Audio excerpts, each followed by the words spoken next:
ये कहानी है हरियाणा की बेटी मनीषा की, एक मासूम लड़की जो रोजाना बच्चों को पढ़ाने जाती थी, लेकिन एक दिन वह घर से निकली और कभी वापस नहीं लौटी। उसके बाद जो हुआ उसने पूरे हरियाणा ही नहीं पूरे देश को हिला कर रख दिया। आखिर क्या हुआ था उस दिन मनीषा के साथ? आइए इस दर्दनाक कहानी को शुरू से आखिर तक जानते हैं। आज इस वीडियो को मनीषा की न्याय के लिए पूरा जरूर देखें और ज्यादा से ज्यादा शेयर कीजिए। आज की जो सच्ची घटना मैं आपको सुनाने जा रहा हूं वो हरियाणा प्रदेश के जिला भिवानी की है। भिवानी जिले में एक गांव पड़ता है, दाढ़ी लक्ष्मण। यहीं की रहने वाली एक लड़की थी जिसका नाम था मनीषा। उम्र होगी तकरीबन 19-20 साल। बड़ी ही सीधी सादी, अपने घर वालों की लाडली और पूरे गांव की पहचान। अभी कुछ ही दिन पहले मनीषा ने अपने करियर की तरफ पहला कदम बढ़ाया था। पास ही एक जगह है सिंघानी, वहां पर एक प्ले स्कूल है। उसी स्कूल में उसने टीचर की नौकरी ज्वाइन की थी। रोज सुबह ठीक 8 बजे घर से निकलती और स्कूल में पूरे मन से बच्चों को पढ़ाती, उनका ध्यान रखती और शाम को समय से घर वापस आ जाती।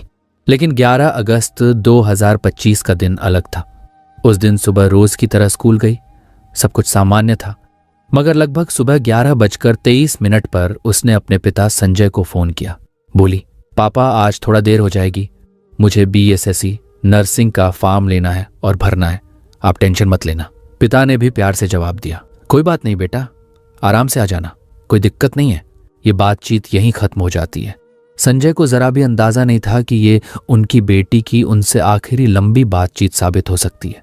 कुछ देर बाद मनीषा को एक और फोन आता है। फिर वह घर पर दोबारा फोन लगाती है। इस बार फोन उसकी मौसी उठाती है। मौसी पूछती हैं, क्या हुआ बेटा?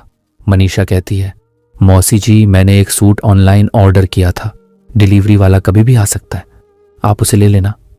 मौसी थोड़ी व्यस्त थी, बोली, अरे बेटा हम तो अभी काम में लगे हैं, घर पर हैं भी नहीं।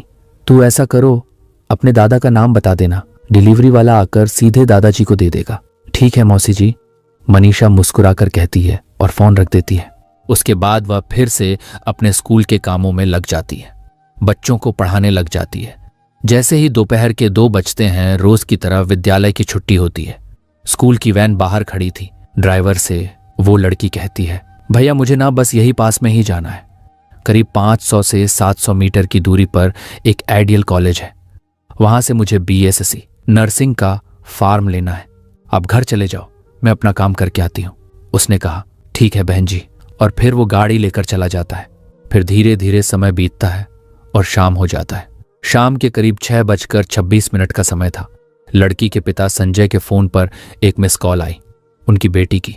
मिस कॉल देखते ही उन्होंने तुरंत कॉल बैक करने की कोशिश की, मगर उधर से फोन नहीं लगा। बार बार कोशिश करने पर भी कोई रिस्पॉन्स नहीं मिला।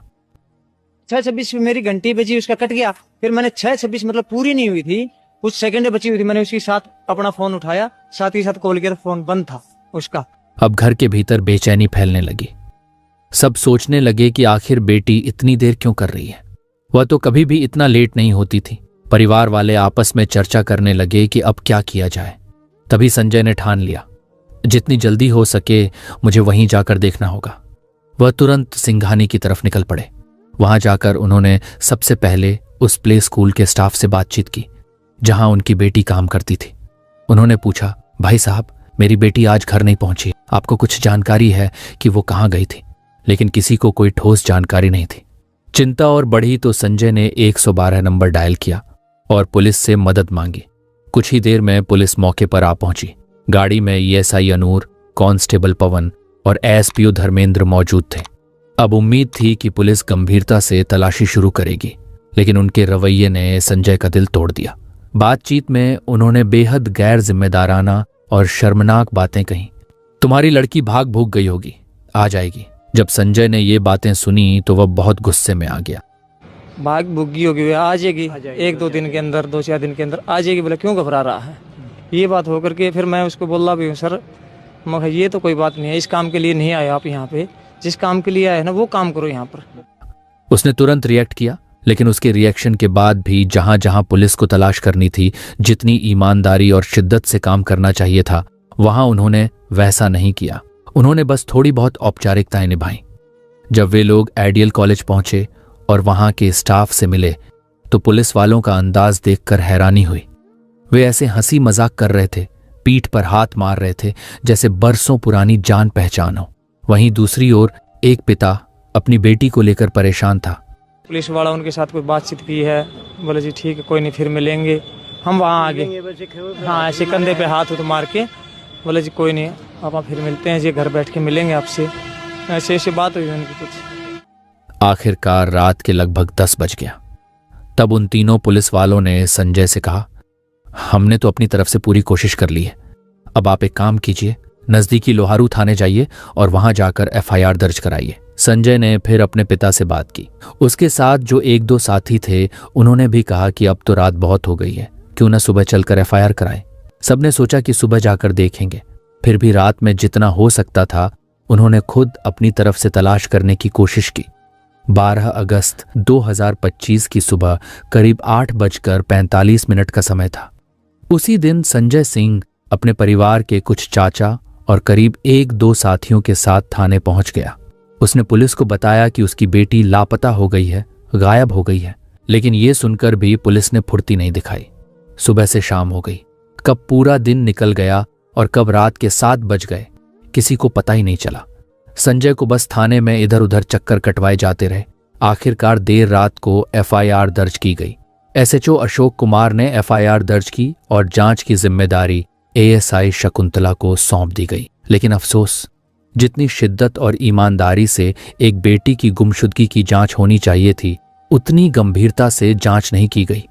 और हद तो तब हो गई जब थाने के अंदर ही बातें होने लगीं। शादी विवाह करके चली गई होगी, पिकनिक मनाने गई होगी, वापस आ जाएगी। ये सब सुनकर पिता का दिल टूट गया, आंखें नम हो गईं। उसने सोचा, आखिर मैं करूं तो क्या करूं? मैं पुलिस से मदद मांग रहा हूं और यही लोग कह रहे हैं कि मेरी बेटी कहीं पिकनिक मनाने चली गई है या किसी से शादी कर ली है। क्या हर बेटी ऐसे ही होती है? ये सवाल उसके दिल को चीरने लगे। संजय खुद कॉलेज गया, प्ले स्कूल गया, सीसीटीवी फुटेज की मांग की, लेकिन उसे टाल दिया गया। बस इतना कहा गया, दिखा देंगे, बड़े अधिकारी आएंगे तब मिलेगा। इस तरह की बातें सुनकर वो और निराश हो गया, लेकिन उसने हिम्मत नहीं छोड़ी। 13 अगस्त 2025 की सुबह की बात है। वो फिर विद्यालय की ओर गया, ये जानने के लिए कि कहीं सीसीटीवी फुटेज में उसकी बेटी दिखे तो सही। इसी बीच पुलिस चाहती तो उसकी बेटी का सीडीआर निकलवा सकती थी, लोकेशन ट्रेस कर सकती थी, लेकिन पुलिस ने मामले को गंभीरता से नहीं लिया। इसी दिन 13 अगस्त 2025 को लोहारू थाना क्षेत्र के गांव सिंघानी की नहर के पास एक बॉडी बरामद हुई। गांव वालों ने तुरंत पुलिस को सूचना दी। जांच अधिकारी एएसआई शकुंतला ने संजय को फोन किया और कहा, संजय आपको तुरंत आना होगा, हमने एक बॉडी पाई है, जरा देख लीजिए कि कहीं ये आपकी बेटी तो नहीं। ये सुनकर संजय के पैरों तले जमीन खिसक गई। उसका पूरा परिवार रोता बिलखता वहां पहुंचा। बेटी के कपड़ों से उन्होंने उसकी पहचान की, लेकिन जिस रूप में बेटी की लाश मिली उसकी आंखें बाहर निकली हुई थीं, भोजन और श्वास की नली बाहर खिंची हुई थी। उसकी गर्दन पर चांद जैसे आकार का एक गहरा जख्म था, करीब 29.5 सेंटीमीटर चौड़ा और 16 सेंटीमीटर लंबा। बेटी की लाश देखकर गांव वाले भी स्तब्ध रह गए। भीड़ बढ़ती चली गई। पुलिस ने बॉडी को कब्जे में लेकर पोस्टमार्टम के लिए भिवानी अस्पताल भेज दिया। पोस्टमार्टम शुरू होते ही ये खबर पूरे इलाके में आग की तरह फैल गई। 14 अगस्त को गुस्से से भरे लोग सड़कों पर उतर आए। हर किसी के मन में यही सवाल था, क्या एक गरीब मजदूर की बेटी की कोई कीमत नहीं? अगर यही बेटी किसी मंत्री, किसी विधायक या किसी बड़े आदमी की होती तो क्या पुलिस ऐसे ही लापरवाही करती?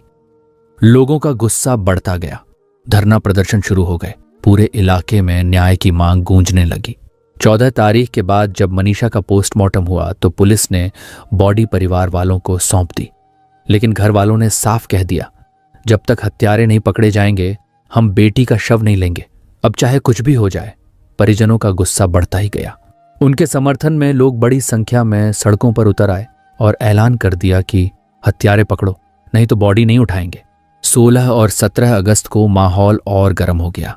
पूरे प्रदेश में बवाल मच गया। लोग सड़कों पर उतर आए। घंटों घंटों रोड जाम हो गए। स्कूल कॉलेज बंद, दुकानें बंद, बाजार ठप। हर जगह बस एक ही गुस्सा था, मनीषा के इंसाफ का। इस दबाव में कहीं ना कहीं पुलिस और सरकार की नींद टूट गई। मुख्यमंत्री तक को बयान देना पड़ा। बड़े बड़े अफसर, चाहे एसएसपी हों, आईजी हों या डीआईजी, सब मौके पर पहुंचकर आश्वासन देने लगे कि पूरी ईमानदारी से जांच होगी और जल्द ही आरोपियों को गिरफ्तार किया जाएगा। इसी बीच कार्रवाई भी हुई।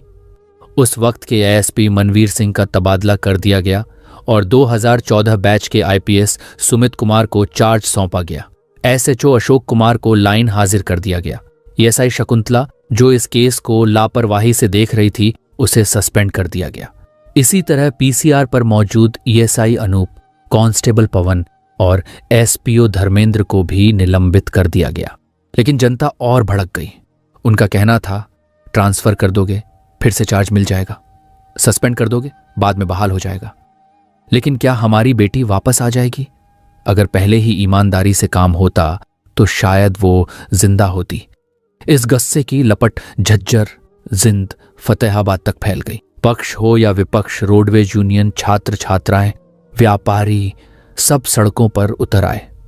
देखते देखते पूरा प्रदेश ही नहीं, आसपास के राज्यों तक में लोग एक सुर में बोलने लगे, ईमानदारी से जांच करो, हत्यारों को पकड़ो।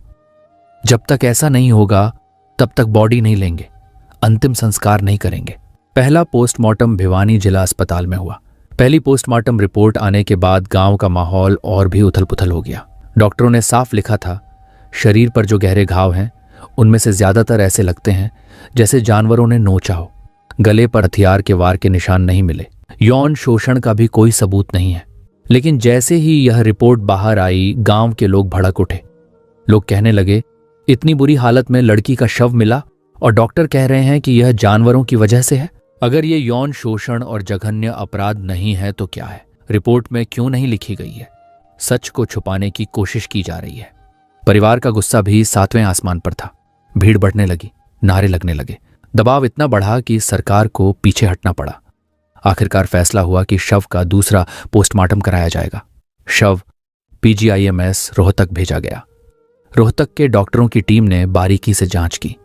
रिपोर्ट आई, बलात्कार या यौन हिंसा का कोई सबूत नहीं है। गर्दन और शरीर पर जो चोटें दिख रही हैं, हथियार से नहीं बल्कि जानवरों के नोचने जैसी हैं। लेकिन इस बार एक और चौंकाने वाली बात सामने आई। यह घटना यौन शोषण या हिंसा से जुड़ी नहीं है, बल्कि मौत का कारण हानिकारक दवा का सेवन बताया गया। यह रिपोर्ट आते ही गांव में और बड़ी हलचल मच गई। गांव वाले यह मानने को तैयार ही नहीं थे। उसके बाद जब मामला लगातार बढ़ता चला गया तो 18 अगस्त 2025 की दोपहर के आसपास सोशल मीडिया पर एक पत्र बहुत तेजी से वायरल होने लगा। हालांकि इससे एक दिन पहले डॉग स्क्वाड और पुलिस की टीम ने नहर के आसपास का पूरा इलाका जहां से बॉडी मिली थी छान मारा था। हर जगह पड़ताल हुई, लेकिन कोई ठोस सबूत नहीं मिला।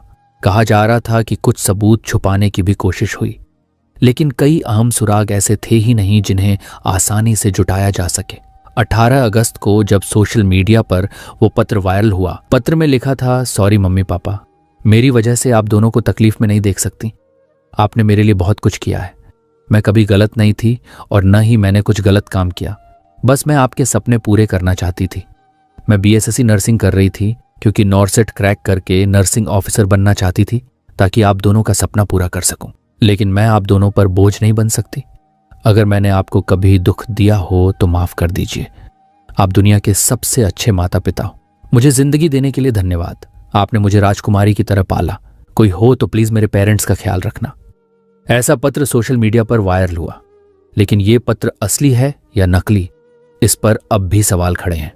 सबसे बड़ा सवाल लोगों के मन में यही है कि अगर यह सचमुच मनीषा ने अपने माता पिता के लिए लिखी थी तो उसने अंग्रेजी में क्यों लिखी, जबकि उसके माता पिता को अंग्रेजी पढ़नी आती ही नहीं।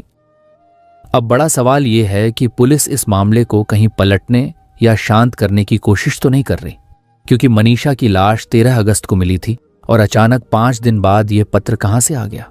अगर पहले मिला था तो पुलिस ने शुरुआत में ही खुलासा क्यों नहीं किया। इसके अलावा मनीषा 11 अगस्त को लापता हुई थी और 13 को बॉडी मिली। सवाल यह भी है कि अगर शव 2 दिन तक खेत में पड़ा रहा तो उस दौरान किसी की नजर क्यों नहीं पड़ी, क्योंकि वह जगह एक आम रास्ता था और वहां से कई लोग आते जाते रहते थे। लाश पर गले में गहरे जख्म के निशान भी मिले।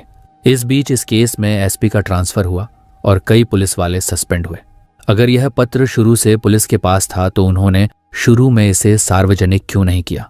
4 दिन से मामला राजनीतिक रंग ले रहा था। विपक्ष के नेता धरने पर बैठ रहे थे। ऐसे में पुलिस ने पहले ही यह स्थिति साफ क्यों नहीं की? परिवार और जनता की लगातार मांग के बाद अब सरकार ने इस मामले की जांच सीबीआई को सौंप दिया है। आगे देखना होगा कि जांच में क्या नए खुलासे सामने आते हैं। अगर आपने अभी तक वीडियो को लाइक नहीं किया है तो कृपया वीडियो को लाइक करें और चैनल को सब्सक्राइब जरूर करें। धन्यवाद।